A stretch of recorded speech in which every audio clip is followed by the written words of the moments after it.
Hello students, today we are doing class 10th chapter 1 real numbers exercise 1.4. Question first है कि determine करो कि which of the rational number is terminating और non terminating, repeating, non repeating.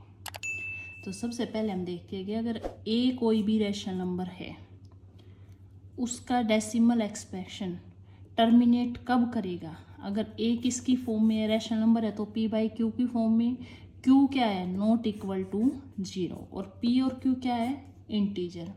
तो p and q are को prime and the prime factorization of q is of the form 2 की m multiply 5 की n। m और n दोनों क्या होने चाहिए, नॉन नेगेटिव।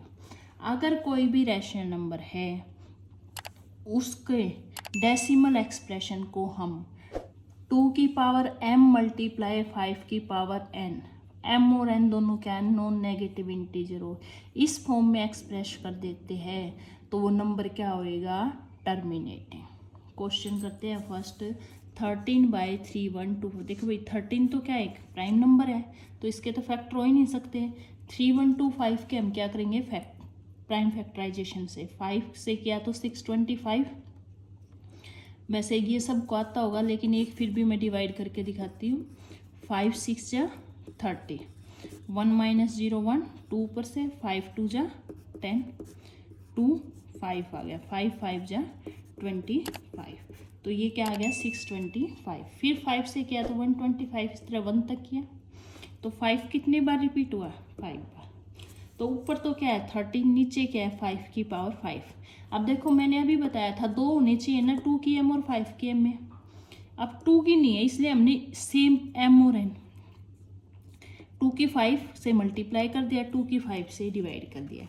अब जो q यानी जो हमारा डिनोमिनेटर है वो किसकी फॉर्म में आ गया, 2 की m इंटू 5 की n। दोनों नॉन नेगेटिव है तो इसलिए ये एक्सप्रेशन क्या हो गया, टर्मिनेटिंग। नेक्स्ट देखते हैं 7/8। अब देखो 8 के फैक्टर करेंगे तो 2 4 जा 8, 2 2 जा और 2 1 जा, 2 की पावर 3 लिखी गई। अब 5 नहीं है इसलिए 5 की 3 से क्या कर लिया, मल्टीप्लाई भी और डिवाइड भी। अब जो हमारा डिनोमिनेटर है वो किसकी फॉर्म में आ गया, 2 की m इंटू 5 की n। m और n दोनों क्या है, नॉन नेगेटिव इंटीजर, इसलिए नंबर क्या हो गया, टर्मिनेटिंग। नेक्स्ट देखते हैं 64/455। 455 के किए तो भाई 4 7 13। अब देखो ये तो 5 5 आ जाता तो हम 2 की पावर से कर देते, अगर 2 2 आ जाता तो 5 की पावर से, ऊपर भी और न्यूमरेटर में भी और डिनोमिनेटर में। लेकिन यहाँ तो 7 और 13 भी तो आ गया, इसलिए क्या है ये, नॉन टर्मिनेटिंग रिपीटिंग। नेक्स्ट देखते हैं 15/1600, 1600। 1600 के प्राइम फैक्टराइजेशन की हमने, तो 2 तो रिपीट हुआ भाई 6 बार और 5 रिपीट हुआ 2 बार। तो ये जो हमारा डिनोमिनेटर है किस फॉर्म में है, 2 की पावर m 5 की पावर n।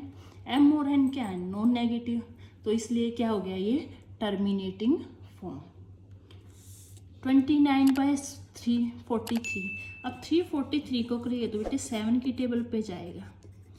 7 कितनी बार रिपीट हुआ, 3 बार, तो 7 की 3 ना तो 2 आया है यहाँ पे डिनोमिनेटर में और ना ही 5 आया, इसलिए क्या होगी, non terminating repeating. 6th part में हमें देखो ऑलरेडी गिवन है 2 की 3 5 की 2, तो क्या है ये, टर्मिनेटिंग फॉर्म। नेक्स्ट देखते हैं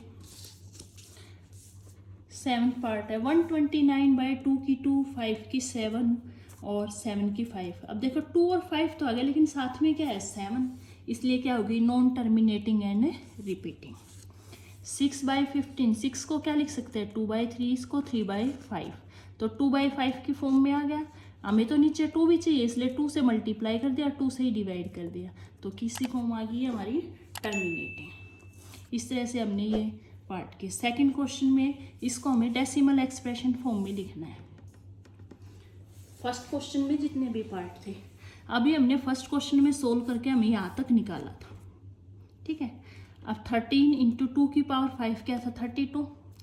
5 इंटू 2 हमने अभी किया था 9th क्लास में, किया था एक्सपोनेंट ऑफ रियल नंबर, तो वहाँ पे था अगर बेस डिफरेंट है और पावर क्या है सेम, तो नंबर क्या हो जाएंगे मल्टीप्लाई। पावर को कितनी बार लिखेंगे एक बार।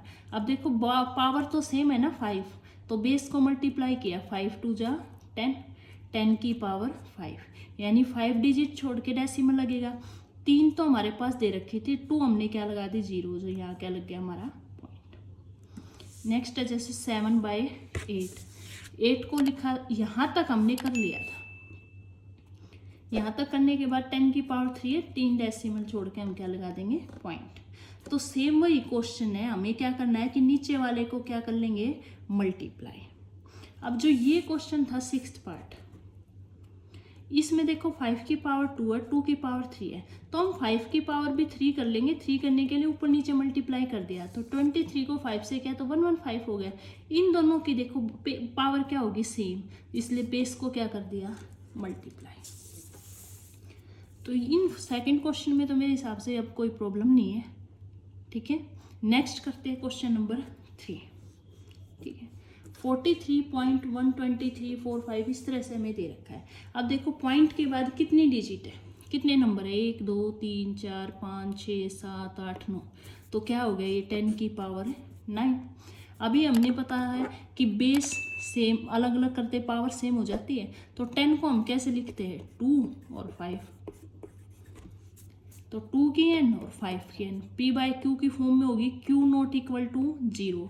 प्राइम फैक्टर ऑफ q के किस में है 2 और 5 में, तो ये वो क्या है हमारा टर्मिनेटिंग फॉर्म होगी। सेकंड है कि जो ये है नॉन टर्मिनेटिंग फॉर्म है और नॉन रिपीटिंग है, तो क्या होएगा ये इरेशनल नंबर होएगा। इरेशनल नंबर है तो क्या ये not a rational number. Question 4th है भाई सेम वही थर्ड पार्ट का, इसके ऊपर क्या है बार गिवन है, तो बेटे नॉन टर्मिनेटिंग डेसिमल हो गए, और वो क्या होएगा एक रैशनल नंबर। रैशनल नंबर होगा तो प्राइम इसके डिनोमिनेटर किसकी फॉर्म में लिख सकते हैं 2 और 5 की, क्योंकि हमने लिखा था ना कोई भी रैशनल नंबर टर्मिनेटिंग कब होगा जब उसके डिनोमिनेटर को हम क्या लिख देंगे, यहाँ पे m और n क्या होने चाहिए नॉन नेगेटिव नंबर। तो ये है हमारी भाई कंप्लीट एक्सरसाइज 1.4। आई होप कि सभी को समझ आ गई होगी। फिर भी कोई क्यूरी है आपकी, कोई तो प्रॉब्लम है तो आप चैट बॉक्स में लिख सकते हो। Thank you.